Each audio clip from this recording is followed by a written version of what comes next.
प्रकारचा एक नकाशा काल पंतप्रधानांनी देशापुढे सादर केला. अगदी म्हणजे त्यांनी व्यापारामध्ये आणि वस्तू उत्पादनामध्ये सुद्धा स्वावलंबी होण्याचं आवाहन केलं. बरोबर. आता याला अमेरिकेच्या निर्बंधांची किनार आहे का, की बाबा अमेरिकेच्या निर्बंधांमुळे जे काही येऊ घातलेलं संकट आहे असं जर मानलं आपण, तर त्याच्यापासून हे सुरक्षा कवच वगैरे असं त्यांना काही म्हणायचं आहे का? नाही, दोन त्या गोष्टी वेगळ्या आहेत. तुम्ही जे आधी वस्तूंचं म्हणालात त्याबद्दल एक मी थोडंसं सांगतो.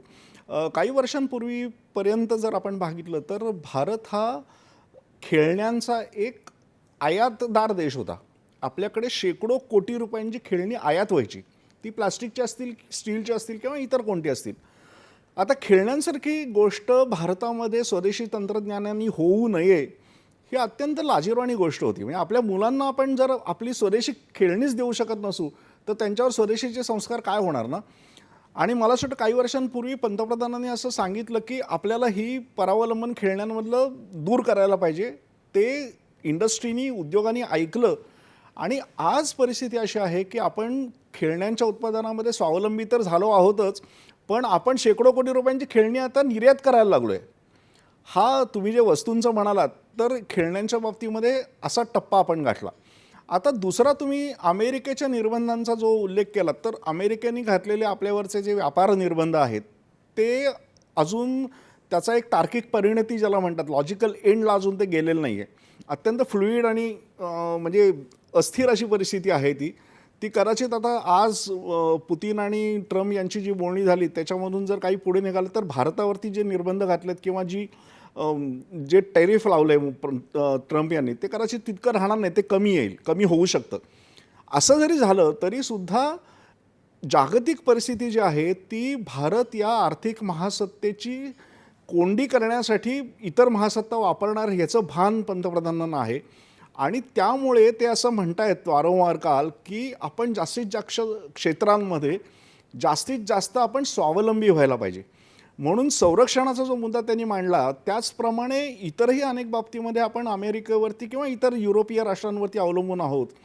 त्याचं अवलंबन कसं करायचं, तर त्याच्यामध्ये पंतप्रधानांनी आणखीन दोन गोष्टी मांडल्या त्या मी तुम्हाला सांगतो. एक म्हणजे त्यांनी इंधनाचा उल्लेख केला. आता इंधनाचा जो आपला वापर आहे तो इतका जास्त आहे की त्याच्यामुळे आपण आखातीच देश नाही तर आपण अमेरिकेकडून आणि त्याच वेळेला रशियाकडून अशा दोन्ही देशांकडून तेल आयात करतो. आता हे तेल आयात होण्यामध्ये आपलं खूप मोठ्या प्रमाणावरती परकीय चलन खर्ची पडतं. पंतप्रधानांनी त्याचा उल्लेख केला की हे परकीय चलन आपण थोडं जरी वाचवू शकलो तरी आपल्या देशाच्या विकासासाठी किंवा आपल्या गरिबांसाठी किंवा इतर योजनांसाठी तो पैसा वापरता येईल. त्यामुळे तेलाबाबतीतलं सुद्धा परावलंबन हे आपल्याला कमी करायला पाहिजे. दुसऱ्या तेलाचा त्यांनी एक अप्रत्यक्ष उल्लेख केला.